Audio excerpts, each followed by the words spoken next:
Good evening. I would like to welcome you all to Mrs. Lomax's tutorial session.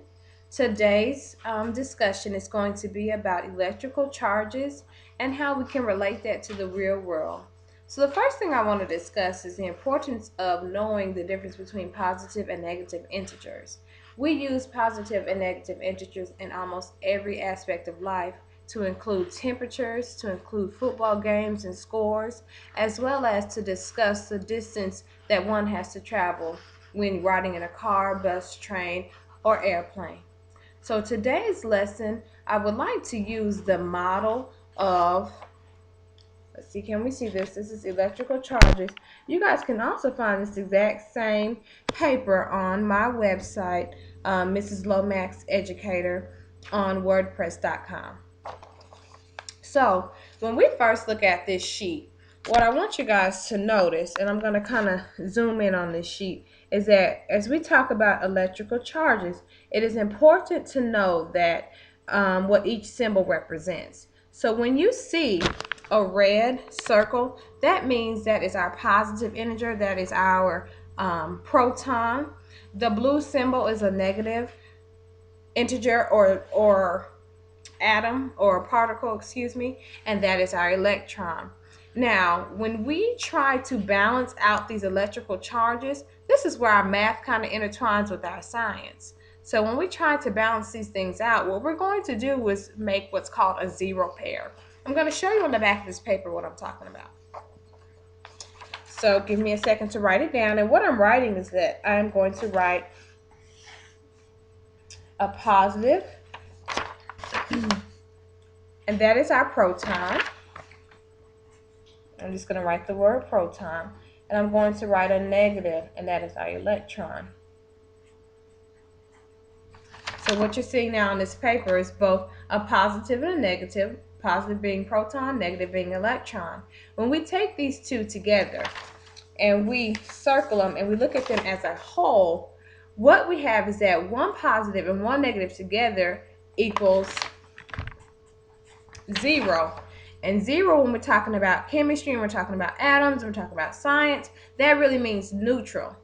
And the term can also be related to math. So when you have two numbers that you want to relate to one another, or you want to see what they equal to, if you have one of each of its opposites, you're going to get 0.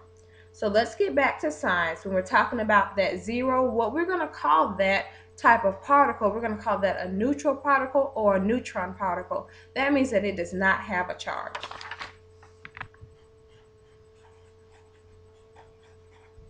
So I just wrote the word neutron so that now we can see that we have one positive proton plus a negative electron. They counter each other out, giving us a 0 or our neutron. Now, let's take it a step further and look at this when we can kind of relate it to math. Because one of the things with the new Common Core standards, we've got to be able to relate everything that we do to something that's similar so that we can kind of make those real life connections. So I discussed how we can kind of see it in science for those of my students who absolutely love science. I also want you guys to see how this same concept is discussed and used in math. So, for instance, I'm going to start off with something pretty simple, okay? Let's do a positive 1, and I'm putting it right underneath our proton so that we can see that that's a positive particle. And 2, we're just going to deal with addition today. I'm going to do a negative 1. So, using the same proton and electron model, I have a positive 1 plus a negative 1. When we pair those up together, using some of that same terminology for both science and math, we are going to get 0. So we're going to get a 0 pair. That 0 pair can also be considered what we say neutral in science. And so that's how that actually interacts with each other. I love this worksheet because it incorporates color, and it also incorporates both math and science into a concept that you guys are going to have to use throughout your mathematical and scientific journey. So as we're looking at this, I want to go ahead and do number 1 together, and that can guide you all on your guided practice in your notebooks and for the other things that you're going to do when it comes to adding electrical charges as we get into this unit, okay? So on number 1, if you guys can't see it, I would love to read it out to you. What this question is, it's using the proton and electrons as a guide. And what it does is it says, if we indeed have 3 electrons, which are negative, and we add to it 2 positive protons, what is going to be our electrical charge? So using the same techniques that we use when doing the math problems and the sample proton electron problem on the back, what I want us to do together is I want us to start to circle the opposites, or the pairs that go together. So for instance, on this first one, what we have, let's move that over some, is we have 1 blue and 1 red. So I'm going to circle that. And as I'm circling, I want you to do the same. Now let's compare our answers. Okay, very good. So that was 1 pair. So technically, if we use that same model that's on the back, those pairs cancel each other out, right? We're going to do the same thing with the next pair that we see. Very good. So hopefully your paper looks like mine, where we have circled both the positive and the negatives, and we made them into pairs. Now they're going to cancel out. To cancel stuff out for me, I just like to write an X. That means I don't have to worry about it. We don't have to look at it again. Now what's left is 1 blue electron, and we said that our electrons are negatives. So that's just like having 1 negative left after you've done your addition, and we're doing addition this week. So here we go. Our electrical charge for this example is a -1. So very good. And as you all know, I love the I do, we do, they do type of approach to learning. So I did the first one. I would like for us to do the second one together. So I will read the second one, and I want you to either read along with me as we're doing this tutorial. And as I said, these same tutorial information can be found under my exemplary lesson plans on side of my WordPress blog. It's my teacher website that I would love for all of you to use as we're trying to go through this mathematical and science journey together. So here we go. Here's number 2.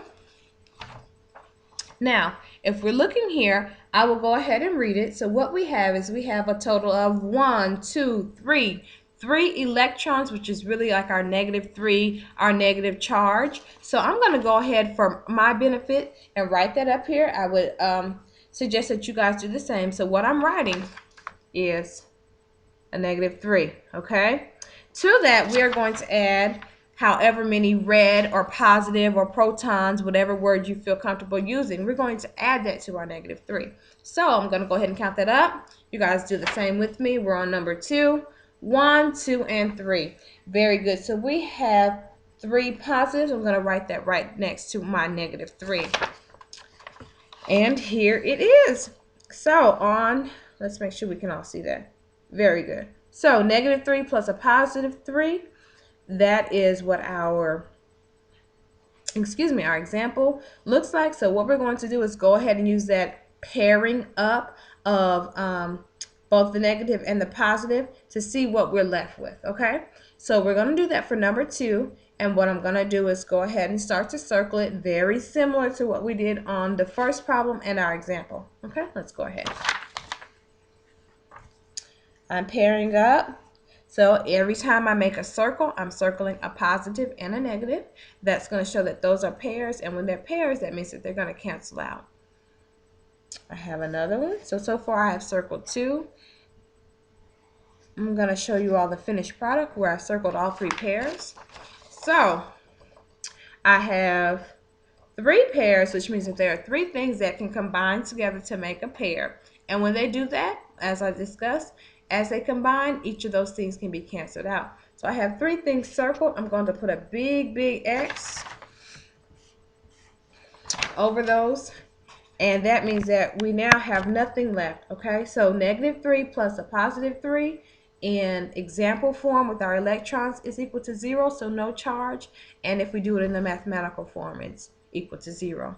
0, very similar to neutral. or neutron, which is what we're discussing in chemistry. Okay, so to make this all complete, I'm going to put our electrical charge at 0 for number 2. Let's make sure we can see it. Very good. So to answer number 1, we had -1, and to answer number 2, which we just completed together, is 0. I would like to challenge you guys to go ahead and do numbers 3, 4, 5, and 6 on your own. And as you do it on your own, if you need to go back and look at how we did number 1 and 2, oh, that's awesome. That's exactly what you want to do. I hope you guys have enjoyed this segment of Mrs. Lomax's tutoring online guide. I hope it helps you all, and I look forward to seeing you guys next time. Thanks.